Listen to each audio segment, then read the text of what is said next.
இது வந்து கேமரா முன்னாடி பேசுறதுக்கான டிப்ஸ் பார்ட் 2. ஃபர்ஸ்ட் கேமரா முன்னாடி ஆன் கேமரால பேசுறதுக்கு முன்னாடி நீங்க ஒரு ஸ்கிரிப்ட் ரைட் பண்ணுவீங்க. ஸோ அந்த ஸ்கிரிப்ட்ல வந்து ஒரு செட் ஆஃப் லைன், ஒரு பாதி லைன்ல ஒரு ஆஃப் கேமரால நின்று ப்ராக்டிஸ் பண்ணதுக்கு அப்புறமா நீங்க ஆன் கேமரா ஆன் பண்ணி ரியலா பேச ஆரம்பிச்சிருங்க. ஏன்னா நீங்க ப்ராக்டிஸ் பண்ணும்போதே பாதி மிஸ்டேக்ஸ்லாம் அதில் போயிடும். ஸோ நீங்க ஆன் கேமரால வந்து பேசும்போது நீங்க மீதி இருக்கிற அந்த கரெக்டான இதை தான் பேசுவீங்க. ஸோ அதனால இது கொஞ்சம் யூஸ்ஃபுல்லாக இருக்கும். அடுத்தது கேமரா முன்னாடி நம்மளோட ஓன் செல்ஃபை எக்ஸ்பிரஸ் பண்ணணும். அதாவது நம்ம எல்லாருமே வந்து ஒருத்தவங்க வீடியோ பார்த்து சரி இப்படி பண்ணால் நல்லா இருக்கும் அப்படின்னு சொல்லி நம்ம ஸ்டார்ட் பண்ண ஆரம்பிப்போம். அதாவது அவங்க ஒருத்தவங்க கிட்ட இருந்து இன்ஸ்பயர் ஆகி தான் ஸ்டார்ட் பண்ண ஆரம்பிப்போம். பட் அதே ஸ்டைலோட கடைசி வரைக்கும் கன்டினியூ பண்ண முடியாது. ஏன்னா ஒரு பாயிண்ட்டுக்கு அப்புறம் நம்மளோட ஓன் செல்ஃபை எக்ஸ்பிரஸ் பண்ணணும். ஸோ கேமரா முன்னாடி அதுதான் ஒரு ஹார்டஸ்ட் வே, நம்மளோட ஓன் செல்ஃபை எக்ஸ்பிரஸ் பண்ணுறது தான்.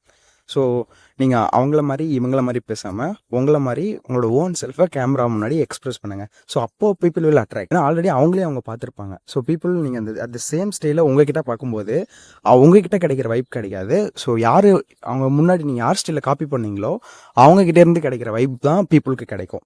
ஸோ நீங்கள் வந்து உங்கள் வைப், உங்கள் ஸ்டைல், உங்கள் அத்தன்டிக்கான யூனிக் ஸ்டைலை நீங்கள் எக்ஸ்பிரஸ் பண்ணி ஆகணும். ஸோ இதுதான். ஸோ இந்த மாதிரி கேமரா டிப்ஸ் அண்டு நல்ல நல்ல ஸ்டோரிஸ் எல்லாம் வேணும்னா என்னோடய பேஜை ஃபாலோ பண்ணிக்கோங்க. நெக்ஸ்ட் வீடியோவில் பார்க்கலாம்.